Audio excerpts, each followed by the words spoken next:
बहुत ज़्यादा निवेश किया वो तो है ही। कई लोग हैं जिन्होंने ज्वेलरी के तौर पर या फिर गिफ्ट के तौर पर, कि जिन्होंने 2 लाख का गिफ्ट खरीदा था, मुझे पता लगा आपको भी कोई गिफ्ट मिला है। बिल्कुल, तो वो रह गया अब 1 लाख का। 1 लाख वाला जो गिफ्ट था वो रह गया 50,000 का। तब ऐसे में निराश होना तो देखिए थोड़ा सा बनता है कि भाई इससे बढ़िया कैश दे देते तो इतना नुकसान तो नहीं होता। देखिए पहले तो गिफ्ट लेने वाले के लिए हमने तो जो सीखा है कि गिफ्ट की कोई कीमत नहीं होती। नहीं, चांदी की कीमत लेकिन होती है शरद जी। नहीं होती है, पर जो गिफ्ट आपको दिया गया है वो तो कहते हैं ना, गिफ्ट तो कितने का भी हो, दिल से दिया गया है तो उसकी कीमत नहीं होती। मुझे पता लगता है आपके भी हस्बैंड ने शायद दिया है आपको, उसकी कीमत गिर गई है, तो गिफ्ट की कोई कीमत नहीं होती है। पर अगर आपको गिफ्ट मिला भी है तो आप उसको रखें।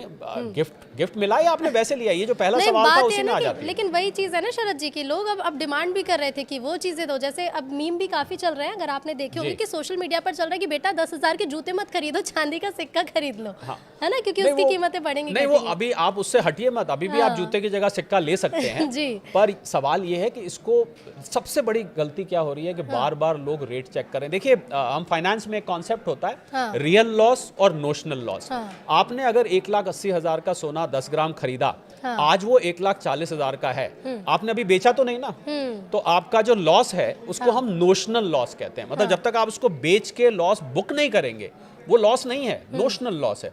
तो अभी नोशनल लॉस है। आप अगर बेच आएंगे जाके तब हमें बोलिएगा कि साहब मुझे घाटा हो गया, और अगर रिकवर हो गया फिर कल को फिर क्या होगा। तो इसलिए ये इसको आप रखिए लॉन्ग टर्म में। मैंने जो पहले कहा था मैं दोहराना चाहूंगा, 2 से 5 साल अगर आप सोना चांदी ले रहे हैं, आपको याद होगा मैंने कहा था 2 से 5 साल तक आप इसको रखिए और रख के भूल जाइए, बार बार रेट मत चेक करिए। ये जब तक ट्रम्प साहब बने हुए हैं ना ऋतु, तब तक सोना चांदी वॉलेटाइल बनी रहेगी। आपको याद होगा मैंने कहा था हमने एक ऑफिस में ट्रम्प मूड इंडेक्स बनाई हुई है, TMI। इसको हम बाकायदा प्लॉट करते हैं। ECG का ग्राफ अब कभी आपने देखा है? ECG का ग्राफ ऐसे ऐसे ऐसे ऐसे ऐसे करके होता है जब आपका प्रिंट लेते हैं, उससे भी ज्यादा ये वॉलेटाइल है। सुबह कुछ, दोपहर को कुछ, रात को कुछ। एक दिन कहते हैं ईरान पे अटैक करूंगा, दूसरे दिन कहते हैं नहीं नहीं अभी हम सोच रहे हैं, तीसरे दिन कहते हैं मेरी अब्राहम लिंकन शिप वहां पहुंच गई है, चौथे दिन कहते हैं नहीं नहीं नहीं अभी मैं फिर से एक बार सोच रहा हूँ, फिर अगले दिन वहां पर उनके हेलीकॉप्टर शिप मंडराने लग जाते हैं।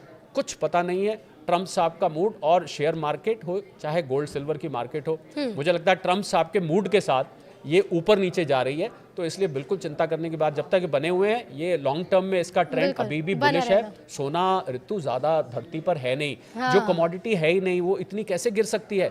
मुझे और जिन लोगों ने नहीं लिया है उनके लिए बाइंग अपॉर्चुनिटी है।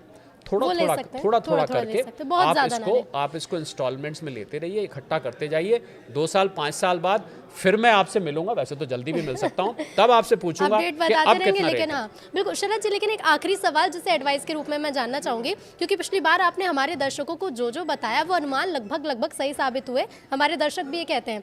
तो क्या सोने की कीमत में अनुमान लगाया जाए कि 1 लाख के आसपास कुछ हो सकता है, यानी कि लोग जो इन्वेस्ट करना चाह रहे हैं थोड़ा सा इंतजार करके इन्वेस्ट करें या फिर चांदी गिरेगी? 1 लाख के आसपास मुझे लग रहा है थोड़ा सा फार फेच्ड आइडिया है। इतना ज्यादा गिरने की चांस कम है। चांदी ज्यादा वॉलेटाइल है, चांदी चंचल है, चांदी का कुछ पता नहीं लगता, क्योंकि जितना ज्यादा जिस चीज में सट्टेबाजी होती है उतनी ज्यादा वो चंचल होती है। तो सट्टेबाजी सोने में भी बहुत होती है, परंतु चांदी में इससे कहीं ज्यादा होती है। तो 1 लाख मुझे लग रहा है कि बहुत ज्यादा फार फेच्ड आइडिया है। इसका पता लगाने का तरीका ये है, इसको हम एक सपोर्ट लेवल कहते हैं।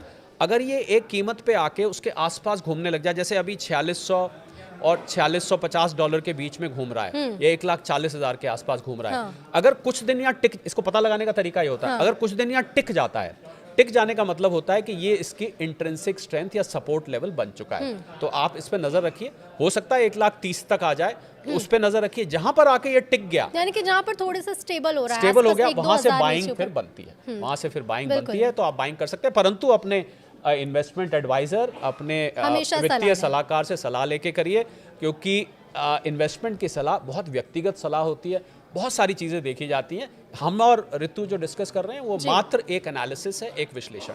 बिल्कुल, जो स्थिति बनी हुई है और जो अपडेट है वो हम अपने दर्शकों को यूं ही बताते रहेंगे। लेकिन हाँ, अगर आपने निवेश कर दिया है तो बहुत ज़्यादा मत घबराइए, जैसा कि शरद जी भी कह रहे हैं, थोड़ा इंतजार करिए। अब इन्वेस्ट कर ही दिया है तो अब इतना दुख मनाने की जरूरत तो है नहीं, शायद कीमत बढ़े तो आपको फायदा हो, और अगर नहीं बढ़ेंगे तो अभी भी काफ़ी ज़्यादा गिरी चुकी है। बहुत शुक्रिया शरद जी आपका हमसे जुड़ने के लिए, बहुत धन्यवाद आपका इस पॉडकास्ट में शामिल होने के लिए। नमस्कार।